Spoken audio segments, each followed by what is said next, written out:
Azon gondolkodom, hogy hogy lehetne egy olyan versenyt rendezni, amelyik a futásban a számomra legfontosabb dolgot hozza előtérbe.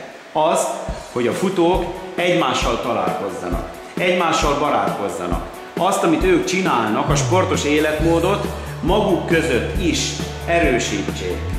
Hogy lehetnek barátok a nyíregyháziak a pécsiekkel, a soproniak a szegediekkel? Egy helyszínre kell őket elhozni. Nálunk itt a Deseda-tónál, Kaposváron most elkészült egy kerékpár. Ez a kerékpár 14 km hosszúságú.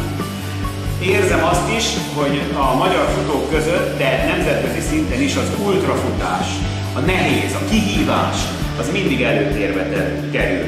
Egy igazi ultrát futni egy 14 kilométeres körön. Mit csinálja? Hogy legyen?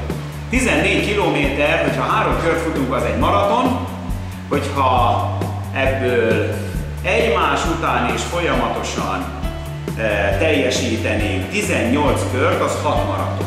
Legyen ez 6 maraton, 252 kilométeren, 36 óra alatt. 36 óra alatt, mint az Atén Spárta.